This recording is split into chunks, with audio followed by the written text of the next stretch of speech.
Malta tieħu sehem fil-proġett tal-Aġenzija l-Enerġija Atomika IAEA blan li jkun regolarizzat l-użu l-radjoattiv fuq livell globali biex bekk ikun salvagwardjat l-interess tal-bniedem. Bħala parti minn dan il-proġett ittellat konferenza f'pajjiżna b'numru kbir ta' delegati attendu jitkellmu dwar metodi ta' kooperazzjoni bejn il-pajjiżi. Indirizzat din il-konferenza għall-Ministru Helena Dalli li spjegat kif fil-passat ġieli kien hemm kontaminazzjoni ta' sustanzi radjoattivi minn vapuri u mezzi oħra ta' trasport.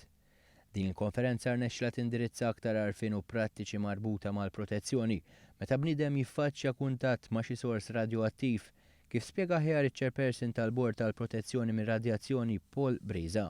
The aim of this meeting is to join with the international community to help stop radioactive material going out of regulatory control. Because if this happens, there's a danger that this radioactive material can cause harm to people.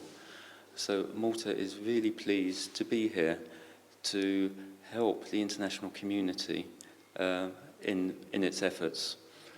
Malta is also pleased to be able to give back something to the International Atomic Energy Agency, because by hosting this conference we are showing we're working together with the international community. Għal din konferenza f'Malta attendew 39 parteċipant li ġejjin minn 19 il-pajjiż differenti.